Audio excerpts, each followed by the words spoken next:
Welcome to today's webinar, Show Me the Evidence, GED Reasoning Through Language Arts. We'd like to welcome you today to the second webinar of the IP Day series. On behalf of June Rawl and the IP Day staff and my partner Susan Pittman, I'm Bonnie Goonan, and we're excited to have everyone here at our webinar. Please note, as in the past, if you have questions, etc., please click them into the question box as we go through, and we'll answer them as we go. Each of you should have received not only the PowerPoint, but the handouts for this workshop.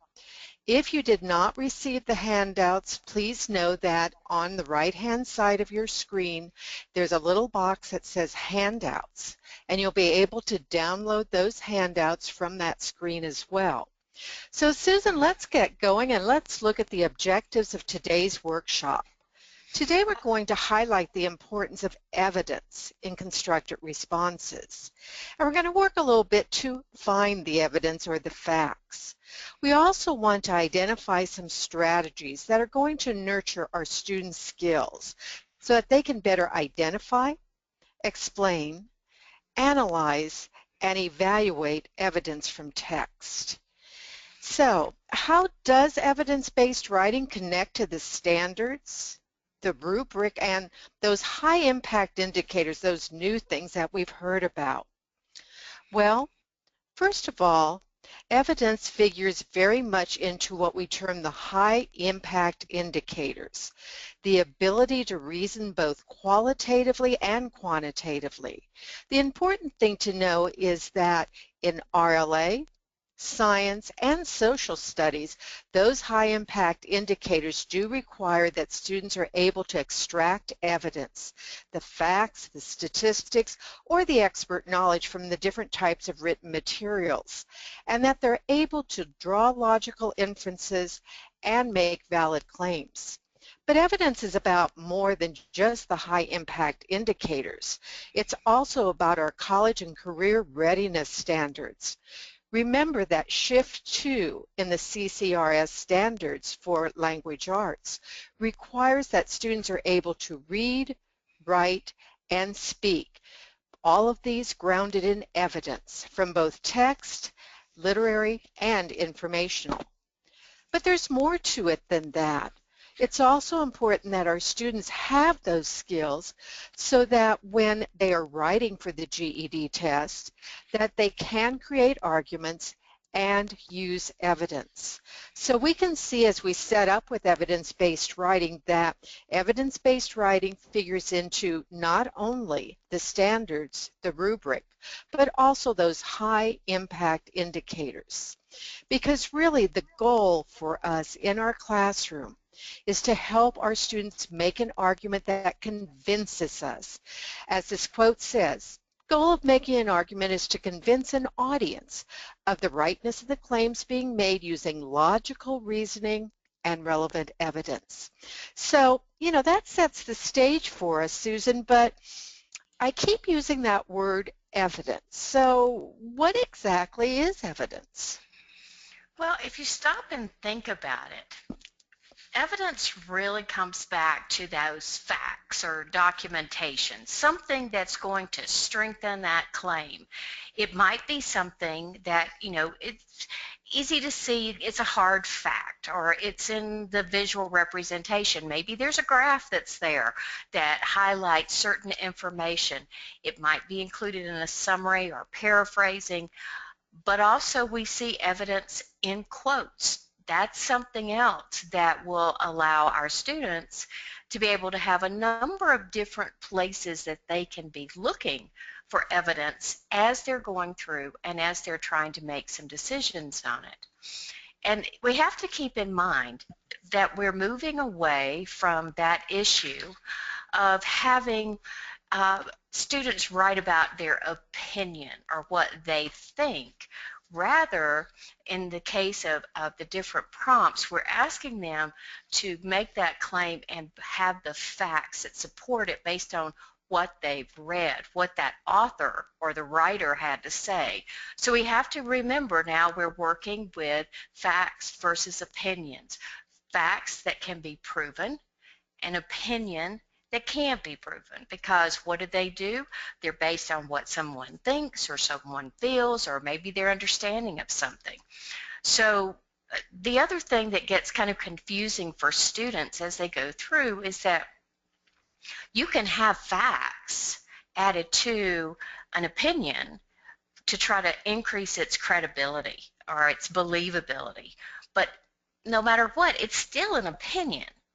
So the other way we think of it too is that there can be things that are widely accepted, but they're still not proven because they're not a fact as we go through.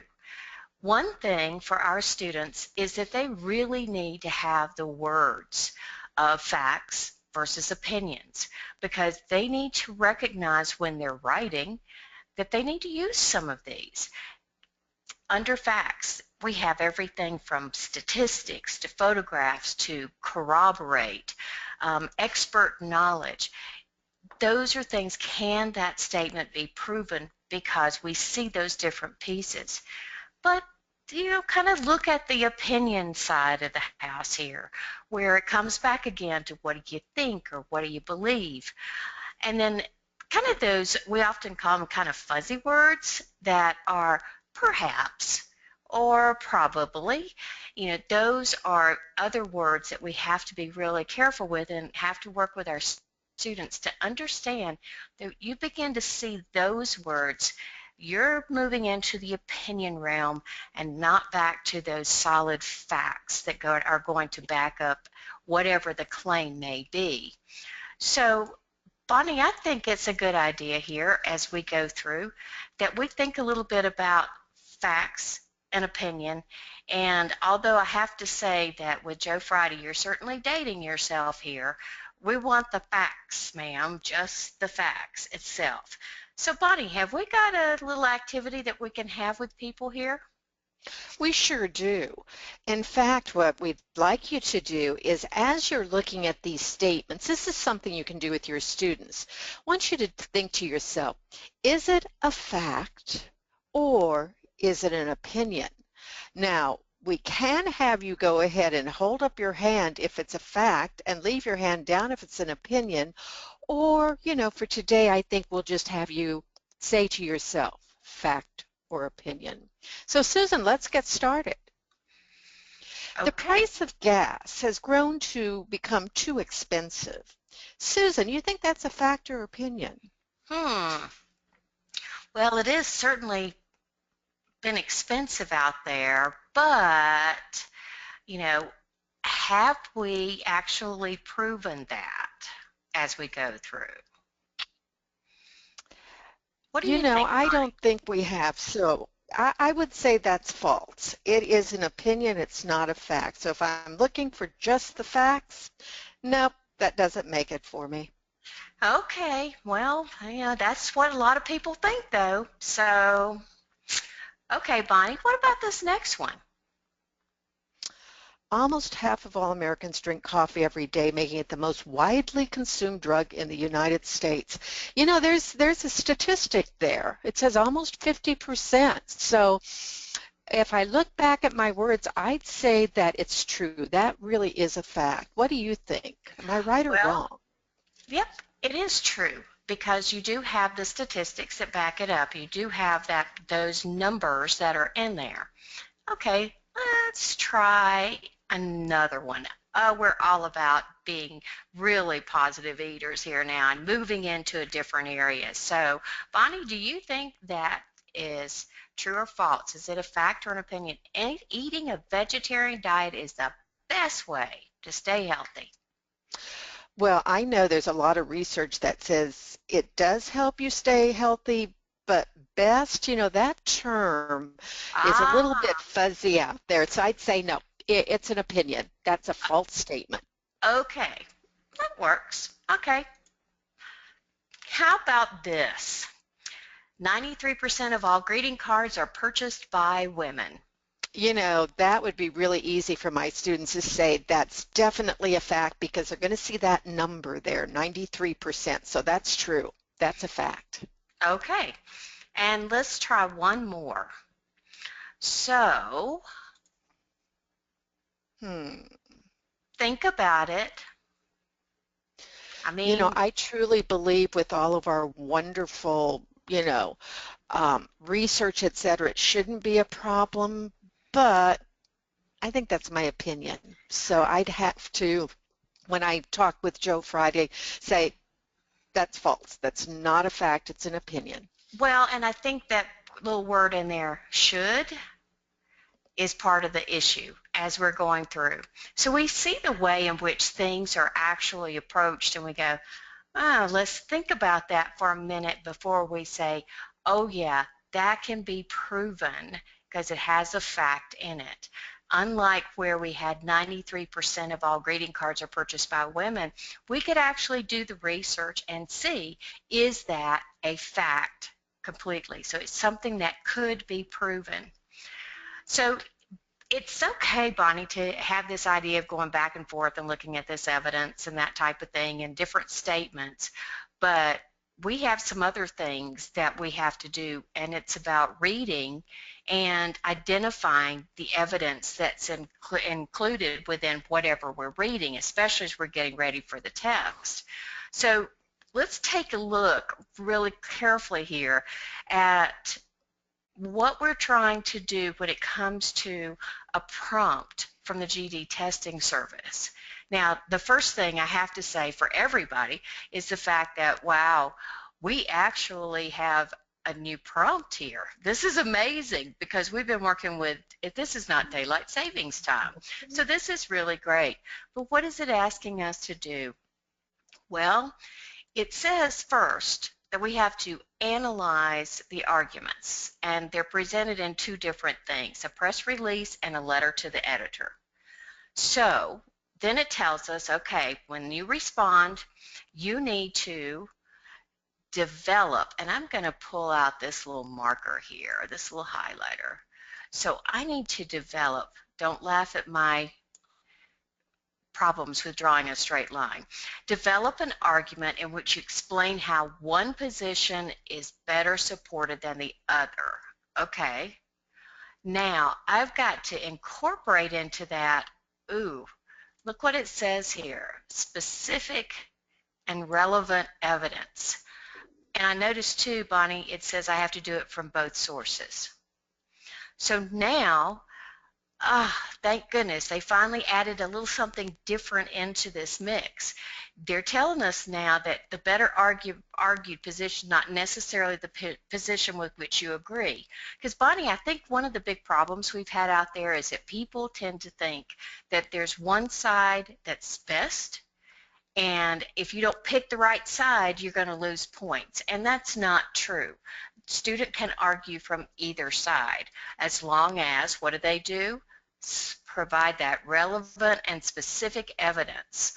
And it should take about 45 minutes. And we have one new thing that's included here. The response should be 5 to 7 paragraphs and 300 to 500 words. Bonnie, I got to ask a question though. What happens if I only have 4 paragraphs? Am I going to lose points? Definitely not. What GED Testing Service is trying to do is let the test taker know that because they've got 45 minutes and the expectation is this is on-demand draft writing that would be something we would see from a graduating high school senior, that it should have some oomph to it. It shouldn't be something that's just a couple sentences or, maybe a paragraph. It has to have organization and structure and development and details. So there again, quite honestly, 4 very well-developed paragraphs may get a much better score than 7 poorly developed. It's all about the quality. Okay, so that's important to know as we're going through. Okay, Bonnie, we have 2 new pieces here, 2 source texts that we haven't seen before. And so for those of you who have your handouts available, what we'd like for you to do is go over to the webinar guide, and you'll notice on pages 3 and 4, you have this same text. And so we're going to take just a little bit of time because, we know what the prompt has asked us to do, but now we really have to take a look at what this prompt is saying. So, Bonnie, shall we give everybody just say a minute to begin to scan through this, and then we'll talk through it a little bit? I think that's a great idea. And if you can read it on the slide, please feel free to, but otherwise, as Susan said, if you'll open up your guide and look at pages 3 and 4, it's a little bit easier to read font.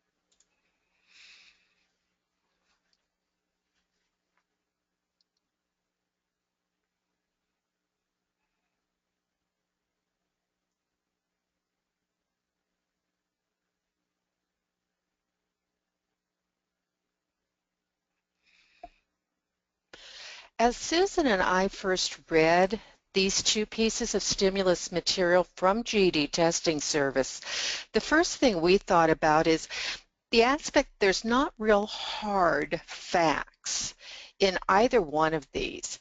In fact, there's a lot of what we would determine to be opinion. However, having said that, it is someone's ideas. So there is evidence. So as we look at this, and more importantly, as our students would look at this and decide which side has evidence which supports that person's opinion or that person's side the best, I do have to look at things like we have, oh gosh, a 30% increase in highway traffic due to the ease of traveling. I notice we do have a study, but we also have items where in the letter to the editor in that third paragraph, it says the road construction jobs are only a temporary bandage on the wound made by our two manufacturers closing their doors. Once the road construction is finished, only minimum wage jobs will remain. That is still evidence because this particular writer is saying something which all of us know to be true, that once construction leaves, those positions are indeed gone. So as we look at this, the first step would be to have students identify the evidence in both of these stimulus materials so that they can go ahead and select which side is better supported and why, and then craft their writing example. But today what we want to do is spend just a little bit of time on a writing example to see, has this student, has this test taker identified the argument or the claim, and has this student provided evidence and a connection there. So in your guide, you will notice that on pages 5 and 6, we have an actual writing sample that we'd like you to take a look at and see if you can do the following. Can you identify this test taker's claim? What is the argument? And can you identify some evidence that the student has identified from the stimulus materials and how he or she connected it to the claim? So Susan's going to pull up, or she has pulled up, the guide for this. And so if you do not have this document, you'll be able to read it off the screen here. And so this is the response that we'd like you to just take a look at and see, first of all, can you identify the claim? So take a look at the first paragraph only and see if you can find the claim.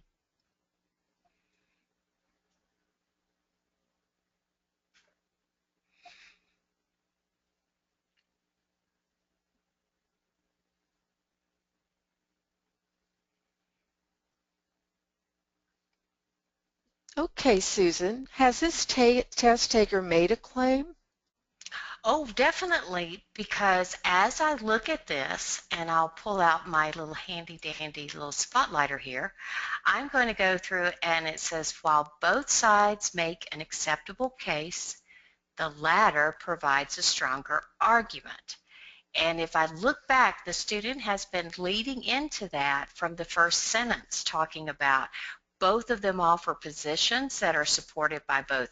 And I notice that this writer actually said the same thing you did, fact and opinion. And the letter argues, and that's the second one they talk about, the letter argues that the passing of the bill could prove detrimental. So all of this ties together, and the student has said, okay, it's the letter itself. That's the one that has the stronger argument. So now what that does is that tells me as the reader that I should be seeing things within this that actually are going to say, okay, here is some evidence that goes along with that. So I should be looking for things that support that letter as I move through. So let's take a quick look and see whether we can find a couple pieces of evidence that support that the letter is a stronger argument. Well, as you take a look at this and we come into the next paragraph, this student has actually organized this quite well by saying, hey, one example of the letter stronger argument is that explanation of the federal tax dollars that are going to pay for the road as it will incorporate 6 different states, therefore eliminating this particular state's ability to strike the bill down. Okay, now, however, a resident small business owner in town is more credible in the awareness of the town's concern as opposed to this representative who attended a few meetings. Now, look to that next page, next paragraph, Bonnie. Another example. And what does it reference? I think you said this before, the temporary nature of those jobs. So, as I keep moving through, I should expect that I'm going to see more and more evidence that comes back and talks about it. But I also have to have some things that come out of that press release as well. So, Bonnie, can you see where the press release, any kind of info that's there from the press release? You know, this person has done a really good job at analyzing and evaluating, because even as it talks about despite the argument and evidence given by the press release. So this writer is saying lots of evidence there, but that counterclaim comes with a rebuttal. It appears. And so throughout the piece of the study that Representative Walls does, you know, it's a proven fact. However, that's the thing that I like about what this student did. He or she analyzed and evaluated all of this evidence and pulled it together to see whether it was stronger or not.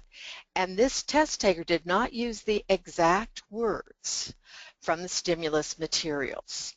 So, despite the argument and evidence given by the press release, it appears that the letter offers a stronger case. This comes back over and over again throughout this writing sample. Okay, so, all right, then if I go back over here, sorry, to our PowerPoint for just a moment, then I can see that I have evidence, and I do need to erase my drawings. I do have a claim, and then as I go through, what did that student do? There's counterclaims over and over and again. other evidence. So more and more as we move through, this student has done exactly what the prompt has asked him or her to do as we're going through. So Bonnie, having said that, what would you say that this particular student would earn on trait 1?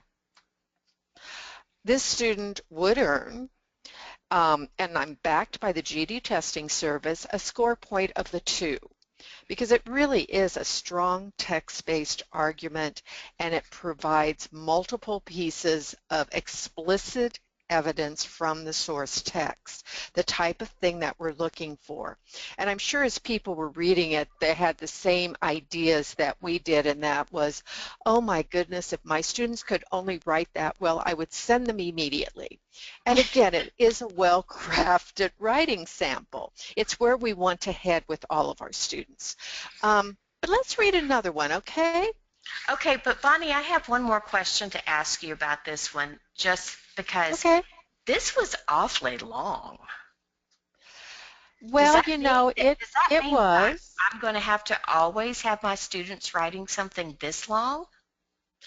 No.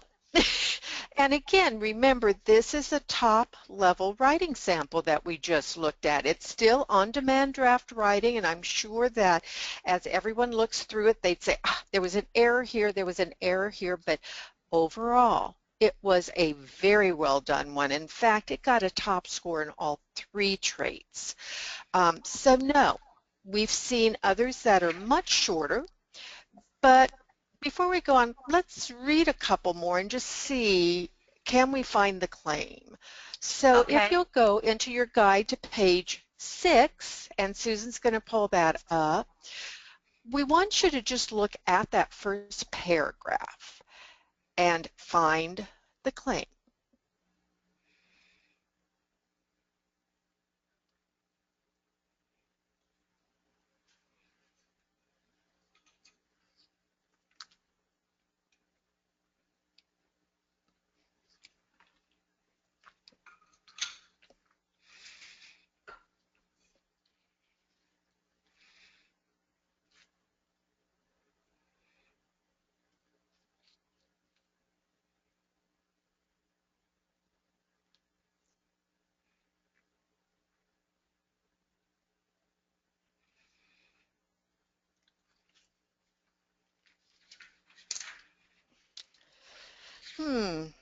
As I'm looking at that, is there an actual claim there? Well, you know,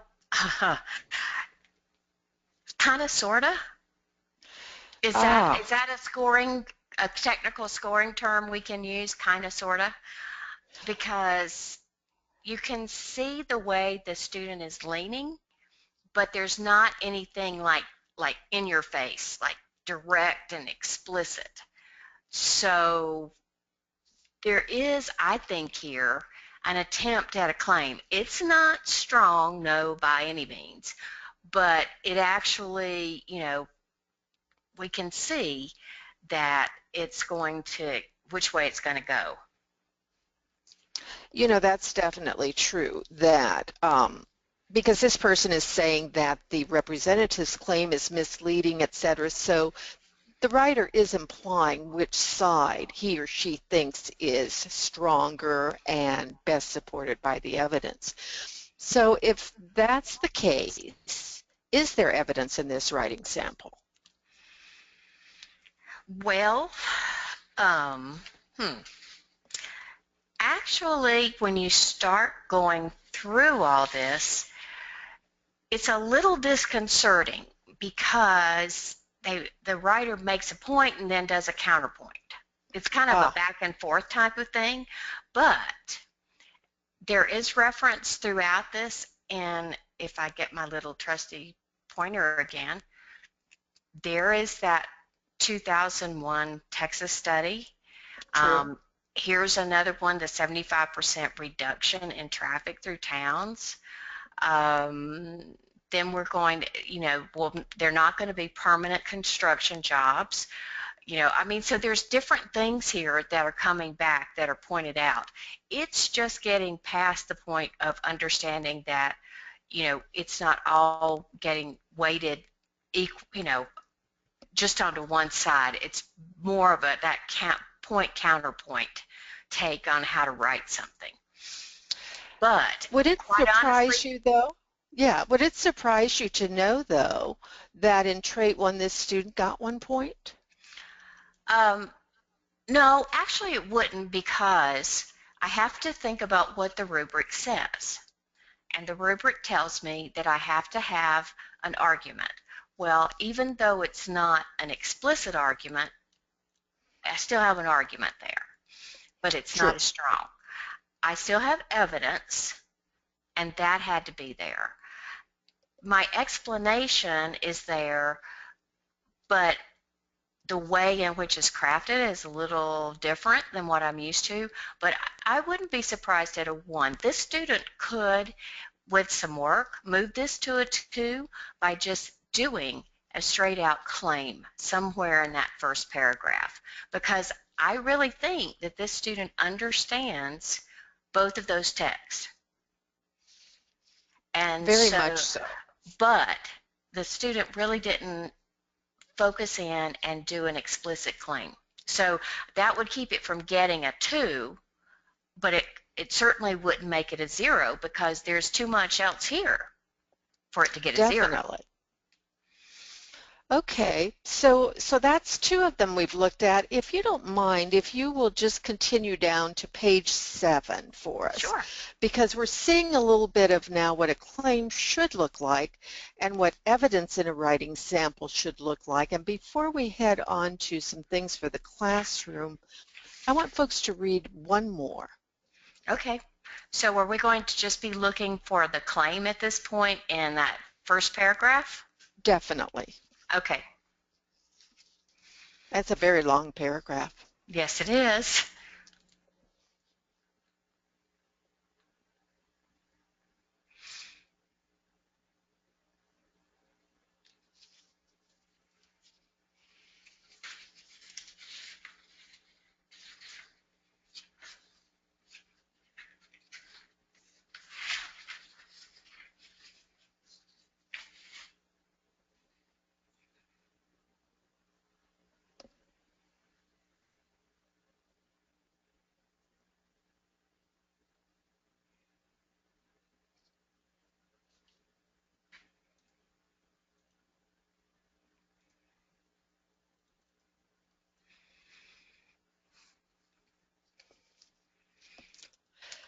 Bonnie, I think I know what this is.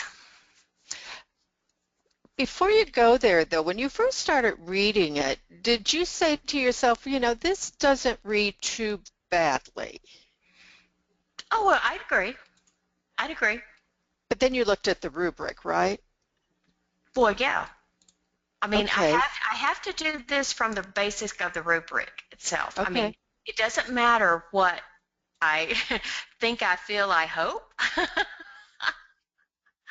but it really does come back to the fact that I've got to make sure that I'm going to score this based on what the rubric says.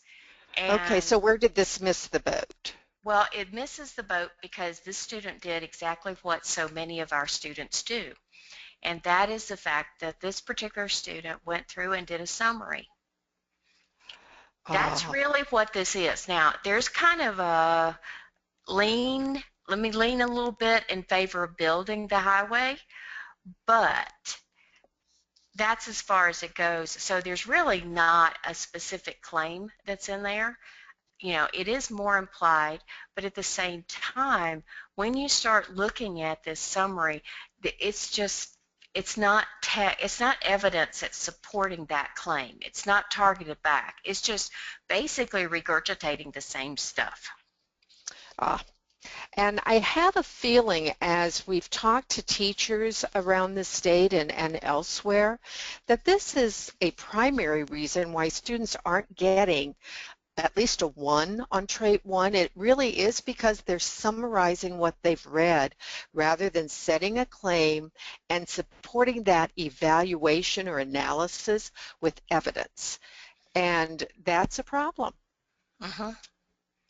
It is a problem. But Bonnie, I have to ask you one other thing before we leave from here, because I know that people who are looking at this and the one prior and the one before that keep seeing these little red marks here, which indicate that there's a misspelling or there's something. And because we're using Word, those pop up very quickly. So should I, and I mean, these are like right in your face because of the way they've done, but should I, as the instructor, really pay an awful lot of attention to those at this point, or is that something I need to be looking at later on? actually, that's something to be looking at later on. For the purpose of this test, it is on-demand draft writing. I definitely understand what the student's saying. There's nothing here that I can't straight ahead read through and say, yep, I know that word is discussed, I know that word is negative.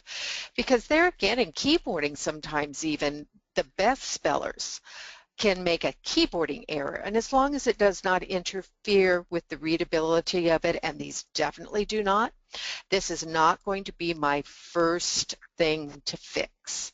Definitely, if I'm working with a student on a letter of application, I would want that as one of my final steps to do a final revision and editing. But again, especially as I looked at response 3, I have to deal with the claim and evidence before I worry about the few misspellings. Okay. All right. Well, that just, we have to be cautious as we're going through. I mean, we want students to come back and we want them to do some proofreading and editing so that they, some of these things would be very simple to fix. So it's important that our students do this, but I'm like you, first things first, I want to see where their ideas are going. So having said that, Bonnie, let me ask you this, and what can I do in the classroom to help with this? We're going to give you just a couple ideas to integrate into your classroom as we spend the last part of this webinar with you. Because again, it is important that we focus on instruction. And Hillix points out that one thing which really resonated with both Susan and me, and that is that many times teachers begin to teach some version of the argument with the writing of the thesis statement or claim, when in reality good arguments begin with looking at the data that are likely to become the evidence in the argument. So if we're teaching the writing of a thesis statement or a claim first, our question to you is, how do you know? How does your student know that's the claim he or she should take? And quite honestly, the student won't know unless we start with extracting the evidence first. And that requires that before we do anything, our students need to make sure that they do a close reading of the text. Susan and I had completed a webinar last year that provided information on close reading. And just know that for the purpose of today, we're going to tell you that the best route to start with close reading is model for your students. Model how you unpack the prompt, similar to what Susan did earlier. Model for your students how you read that material. And as you're reading the material, show them how you underline the evidence on both sides. In fact, maybe you want to underline one side and circle or highlight the other. The bottom line is they need to see you interact with text so that they can do a better job of it. And after you've underlined that evidence, at that point, you're going to start making inferences and analyzing and evaluating which side is better supported. One of the things that Susan and I have found very useful is a graphic organizer that really does compare both sides. And a real easy thing for you to use in the classroom, where the question is which position is better supported, and of course in our former readings it was basically, should the highway be built or not? Which position better supports it, the one for the highway or against the highway? And in the chart, what students need to do is evidence that supports it, and just, notate some evidence that supports, and then notate evidence that opposes. Once students have both sides, then they can make a decision. So if a student says the author of the letter provides better support for not building the road, that could be the beginning of their claim. But then we also want to know, what are your reasons? Analyze or evaluate what's there. Is the evidence more current? Is the evidence stronger? Is the evidence based more on research studies? Is the evidence based on, local versus national needs? Those kinds of things, because from the claim and from the reasons or rationale, we'll then develop a really good thesis statement or claim. So at this point, if students can do this much, then they're going to be in much better shape to write. So that's the first thing that really helps students in determining the evidence. And then the next step is to use something that, we've really done for a long time, and that is the process where students need to, again, state their argument, they have that, and then support it with citations. And that, again, is a different graphic organizer, but it works so well because there again, students are able to identify what's there, cite some specific evidence, and then explain how it works. And it's that last part, Susan, I think has been most difficult for our students because they can cite evidence, they can put phrases in, they can put facts in, but what they're missing is explaining how those facts, how those things from the source text connect to that claim or argument. If I say it's stronger, then how does this bit of evidence explain how it's stronger? And again, a very difficult thing for many of our students to do, and one of the reasons they're not getting better scores on Trait 1. So let's put it to work with what we just read, okay? Okay. The question was, will the highway and transit bill be beneficial? All right, that's my question. And as a class, we will read those two stimulus items. And then as we read, of course, we're going to highlight in yellow or underline, whichever thing works best for you. And so that's our first step. Then the next step is to have those students or all of you together incorporate that into the graphic organizer. And now comes, in my opinion, the step that gets missed so much, and that is to put those two things into an organizer where they can see what happens, because we want our students to be able to use the evidence in order to identify their claim and then also to have that rationale for making the claim. Why did you say what you said? Why is it stronger?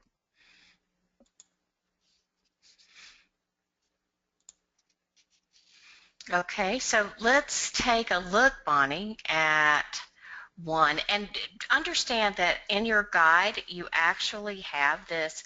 You have the graphic organizer on page 16, and then you have this particular one on page 17, so it is included there as we go through. So what we're trying to do here is to, after you've read and identified in your decision, you're going to go through, take your question, state your claim, and now we're going to start this state, cite, and explain, because it's that explanation, as Bonnie said, that is a problem as we move through. So let's take a little look at what this would actually look like as we go through, because under citing, what do we want to do? We want to give supporting evidence, and we want to make sure we're citing it explicitly, paraphrase it, or use quotes from the text itself. But we're going to put a little caveat here. If the student is going to use quotes, they must use the quotation marks. So, and I would recommend that when you're talking to students, go through and say, okay, if you're going to use a quote, let's make sure it's really important and it's really going to support what you're doing. Not just a bunch of quotes. That's not going to make it as we go through. So now let's take a look at the entire thing. Where's the question? What do we look at for stating? What are we going to cite? And then this piece here that explains how each piece of this supports that claim or idea. And that's essential, is having that explanation, I said exclamation, explanation included there. So Bonnie, look at this one and tell me, is this really where we want to head with it? Is this what kind of thing that we want our students to do? Okay, I know the question for my writing sample is the highway and transit bill beneficial? And my claim is going to be that the bill is going to be detrimental because research provides strong arguments against it. One bit of evidence I found to support my claim is improving the highway means jobs for local construction workers. I saw that as I was reading, but I'm connecting it back to the fact that this bill is going to be detrimental. So you may say, well, how does this evidence work towards the detrimental side? Because what I say in my explanation is, although it's going to mean jobs for local construction workers, because those jobs are temporary, they're not going to create a boom in the district's economy. Now, you may say to yourself, oh, Bonnie and Susan, this sounds like a lot of work, and it sounds like we're repeating a lot of things from your steps with both sides now. Remember that as you're teaching the process, it's one step at a time. And so what we're focusing on with this graphic organizer is every time a student cites a piece of evidence, we want the student to be able to do that explanation so that it becomes just this logical way of thinking as they write a constructed response. So Susan, what do you think? Do you think this type of thing would work for me? Well, I think it'll work. I think the key comes back to what you said earlier, is that we have to model that process for students. And that's going to mean that you work over multiple sessions with those texts and also with some other prompts that we now have access to, which will be great, but that gives us time to work through the process, because once it's in there, then students are going to be able to discern what the differences are, and they'll even check themselves and say, oh, I didn't explain this. I've got this evidence in here, but, I'm missing the explanation piece. Because ultimately, yes, our students, we don't have a lot of students who score at that level 2. We have very few. But we do know that that level 2 writing, that trait 1, and you get up in that level 2, really is what students need if they want to go on and pursue education, technical training, whatever the case might be, get a job. That's what you need at those levels in order to do this. So we have to make this kind of a priority, because everything follows from there. What we've seen is if we can get students earning points on trait 1, then the organization, the grammar pieces will fall in line with that. And that's what we really want to do, because we want to be able to move away from what we've been doing. And again, let's go back one more time. What is that argument going to look like? The question, we're going to evaluate the data. We're going to make a claim. We're going to take explicit textual evidence. And when it says explicit textual, it means straight from the text, and then your reasons of why. Again, we're coming back to that explanation. Counterclaims and rebuttals, and then something to bring it all to a conclusion as we're going through, because we want our students to have the best opportunity possible to earn those points. Because here's reality. Right now, we have a lot of people who are getting earned zeros. And the reason for that is a couple of them, but one of them is that they're just quoting all this material, but they're not explaining it or paraphrasing. So they might choose the right evidence, but if you're just quoting it from that original text and you're not paraphrasing or you're not explaining it, then you're not getting any points for it. They're not including enough of their own writing so that it can even be assessed properly, because they've lifted too much from the source text. And then just like the one on that third one we looked at, there are too many people who are summarizing the arguments that are made by each author rather than creating their own argument.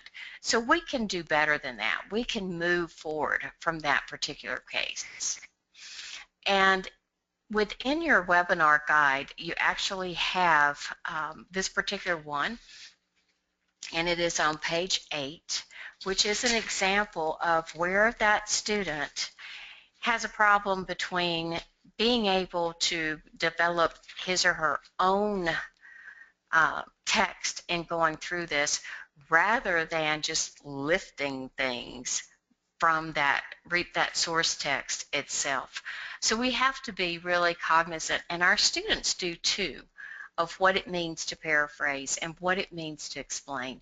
And I think it's going to be a thing, Bonnie, that's going to be step by step. It's not going to happen overnight, but something that we can certainly show our students is very much doable as we're working through the process. I definitely agree, and I think it is one of those things. We teach summarization skills at lower level ABE, and it's a necessity. Our students need to be able to summarize text. However, when they are asked to create an argument that's supported by explicit textual evidence, students need to be able to understand the difference between a summary report and a piece of work that is evaluative or an analysis. Very different skills. Okay, so let's talk for just a couple of seconds more, and we really want to answer any questions that you may have. So as you're sitting out there, please go to your question panel and type in any questions that you may have so that we can come back and we can maybe hopefully work with some of those different pieces. Because let's talk a few final thoughts. We have to practice for skill building. We've got to leverage what we know about close reading and help our students become better readers. We're going to have to challenge students in all of this, but we're going to have to bring that real world materials into reading and writing itself. So there's some things that we can do, and there's some resources that are out there. There's some search strings if you want to go out and take a look at some things with evidence and evidence-based writing. And we also have the GED Testing Service website resources that are also available there. And one other special new resource, and Bonnie and we were just thrilled with this, plus there are other ones that are available for social studies as well, but we have some new passages here, some new passages and prompts, and that was one of the handouts that was included for this particular webinar. And you can take one of these and do the same process by modeling it. Take students through your thinking process. And as we like to say, make your thinking visible to students. They don't know what's going on in your head as you're reading something. You have to tell them and you have to show them. So take an opportunity. Maybe you want to use our tweens ready for cell phones and use source material 1 and 2 for that. But you have new resources courtesy of the GED testing service to do that with. And please note, these are not for the GED Ready test. These are actual prompts and source materials that were created for you to use in the classroom. So, a great thing. And, Susan, one other thing I think people need to be aware of is coming to the GED Testing Center near them, on the online.